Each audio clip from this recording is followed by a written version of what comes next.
Top 10 Things to Do in Lugano, Switzerland. A beautiful city to visit. Lugano is blessed when it comes to its incredible setting.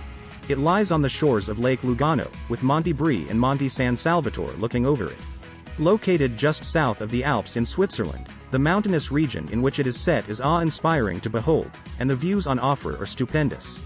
With so much to see and do, Lugano is sure to astound and awe visitors with its amazing displays of pristine nature, delightful churches, and pretty parks.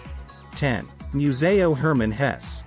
Situated not far from Lugano is the delightful Hermann Hesse Museum. Casa Camuzzi, as it is known, is a beautiful brick building and now houses many items and memorabilia that once belonged to Hess, such as a typewriter and various books and photos from his life. It was here that he wrote his most famous works, including classics such as Siddhartha and the fantastic Steppenwolf. For fans of his work, there is also a great audio guide tour which takes you around the quaint village where he lived.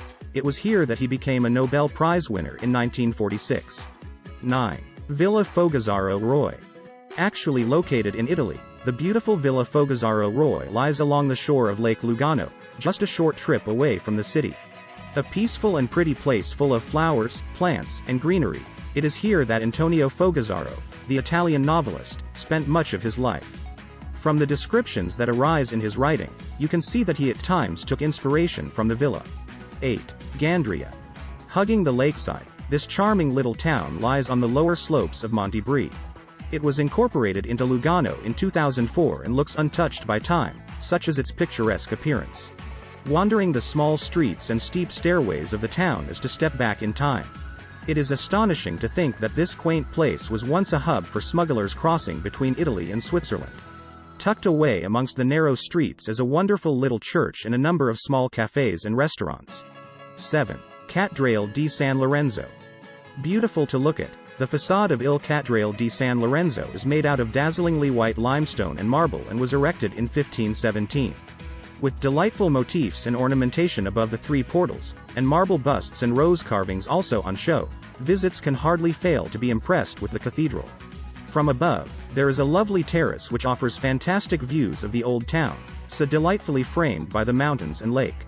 With a gorgeous bell tower rising above it, the cathedral with its wealth of Baroque, Gothic and Renaissance architectural styles is definitely worth stopping by when in Lugano. 6. Olive Trail.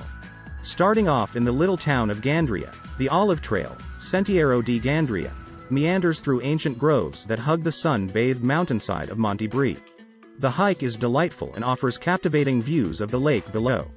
Wandering amidst the terraces is liberating. You feel unencumbered and free as you wander through nature. Perfect for nature lovers, this relaxing trail will leave you refreshed and ready to see the rest of Lugano's amazing sights. 5. Piazza della Reforma. Lying at the heart of the old town, Piazza della Reforma is a must-see when in Lugano. Life revolves around this pretty square and it is here that the city hall is located. The pastel buildings that surround the piazza are so pretty, and there are many cafes, bistros, and restaurants for visitors to choose from. A lively place, the square is great to head to during the evenings and at weekends when it is packed with locals and tourists. Lots of festivals and cultural events are held here throughout the year, so keep an eye out when visiting for anything going on. 4. Santa Maria degli Angioli Church. While the exterior of Santa Maria degli Angioli Church may not be that special, the interior is spectacular and certainly warrants a visit. An absolutely stunning fresco covers much of the walls inside and it really is marvelous to see the detail. Considered to be the finest fresco dating to the Renaissance in the whole of Switzerland, it was painted by a student of Leonardo da Vinci, Bernardino Luini. Wandering around the church is fascinating and one could spend hours gazing upon the vivid colors, the lively figures and religious scenes that it depicts. 3. Monty Brie. Located to the east of Lugano, Monty Brie is serviced by a delightful old funicular which transports visitors to its summit, which towers to a height of 925 meters over the city and lake below.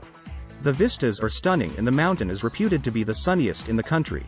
Evidence of that can be seen in the rich fauna and flora. After taking in the view, visitors can enjoy some of the bike paths and hiking trails that snake around the mountain. 2. Parko Civico. Lying alongside Lake Lugano, Parko Civico is a sprawling green area that is the perfect place to stroll around and relax after a morning of sightseeing. With lovely flower beds and fountains, it is a picturesque park full of trees and well-tended gardens. In addition to its greenery, the park is also home to the Natural History Museum, the Cantonal Library, and the wonderful Villa Chani. With beautiful views of Monty Brie and Monty San Salvatore, Parko Civico is the perfect spot to simply kick back, relax and watch the world go by. 1. Monty San Salvatore. Towering above Lugano in the lake of the same name, Monty San Salvatore really is awe-inspiring. A popular tourist attraction in Lugano, many visitors take the funicular up to the summit of the mountain. With the picturesque village of Corona perched high on the mountainside for visitors to wander around, and numerous paths and trails weaving their way around the mountain, there is lots to see and do. More adventurous guests may enjoy the fabulous rock climbing on offer. For many, however, it is the jaw-dropping views of the lake, city, and Alps which make Monty San Salvatore a must-see when in Lugano.